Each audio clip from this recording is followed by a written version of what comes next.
তো করা না, মানে করার মতো করা বলতে যে টাকার জন্য করা ওইটা না। যে দিন যাবে একটা অ্যামাউন্ট নিয়ে বাসায় যাবো, ওরকম চিন্তা ভাবনা কখনো ছিল না। এটা প্ল্যান অনেক আগে থেকেই ছিল যে গল্পটা করবো, করবো, করবো। তো গল্পটা নিয়ে আসলে বেসিক্যালি অনেকদিন বসা হয়েছে। তারপর চেষ্টা করছি যে আমরা একটু আ ভালোভাবে করার চেষ্টা করতেছি এখন। তো এর আগেও ধরেন যে আমাদের সব সিরিয়াল তো আসলে এখন সিরিয়াল গুলা মানে হচ্ছে সবাই একটু দিন শেষে একটু ফান চায়, একটু মজা চায়। তো ওইটাও রাখবো, সবকিছু মিলিয়ে রাখবো। তো আসলে দর্শকের উপর তো সবকিছু। যদি দর্শক দেখে কিন্তু ভালো। আশা করি দর্শকরা দেখবে। আর ওই মানে কোন গল্প ধরবে কি ধরবে না আসলে এটা তো আসলে আমরা কিছুই জানি না। আর ভালোভাবে করার চেষ্টা করি। ধরেন এখন আমাদের যদি উদাহরণ দিতে যাই আমরা ব্যাচেলর পয়েন্টের মধ্যে তো সবকিছু হবে না। তারপর তো আমরা চেষ্টা করবো যে ব্যাচেলর পয়েন্ট এর বাইরেও যদি আমরা অন্য কোনো ভালো কাজ আমরা দিতে পারি দর্শকদের।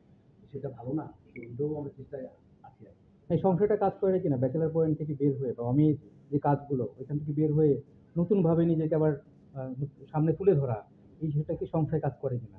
না, সংশয় না। ধরেন একটু যদি বলি অনেকে হয়তো নেগেটিভ ভাবে, জানি না কে কিভাবে নেয়, তারপর বলি। ধরেন অনিমের সাথে কাজ করার মজাটা কি? যে উনি ক্যারেক্টার বিল্ড যেভাবে করে তখন আমি ভিজুয়ালি দেখতে পারি। আমি দেখি আরকি আমার ক্যারেক্টারটা। আর হচ্ছে যে ভাই অ্যাক্টিং করেই দেখায় দেয়। যে বাবা তুমি এইটাই করবা বা বস তুই এইটাই করবি বা তুই এই শুধু তুই এইটাই করবি। চাষি ভাই পাশাপাশি ভাই আপনারা এইটাই করবেন। মানে উনি দেখায় দেয় তো ইজি হয়। তখন আমরা যখন স্ক্রিনে মানুষ দেখে যে ও পায়েল ভাই তো ভালো করছে, পায়েল ভাইকে তাহলে আরেকটা কাজের জন্য ডাকি।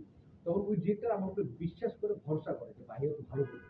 তখন হয় কি মেন্টালি একটু প্রেশারটা কি আমাকে ভালো করতে হবে। তখন হয়তো একটু নিজে চেষ্টা করি যে ডিরেক্টরকে একটু সাপোর্ট দেওয়ার। যে হ্যাঁ, দেখি এই জায়গায় কিছু ভালো কিছু করা যায় কিনা বা ক্যারেক্টারটা ওইটার থেকে আলাদা কিছু করা যায় কিনা। ওইটা একটু বেশি ভাবা মানে ভাবতে হয় আরকি।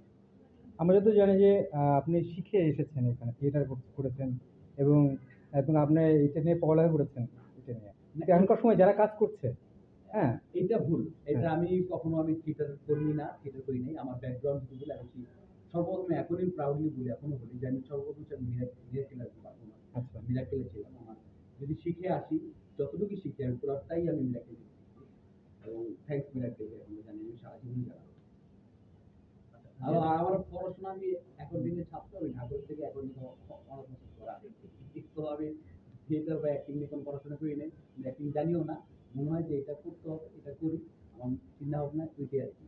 যেটা হচ্ছে যে একটা সময় আমাদের নাটকে বিশেষ করে মানে আমি বলবো যে বাকের ভাই বলতে আমরা যদি বলি যে নূর ভাইকে আমরা এখনো বাকের ভাই নামে চিনি বা শ্রদ্ধেয় ফরিদি ভাইকে আমরা এখনো কান কাটা রমজান হিসাবে আমাদের মনে গেঁথে আছে।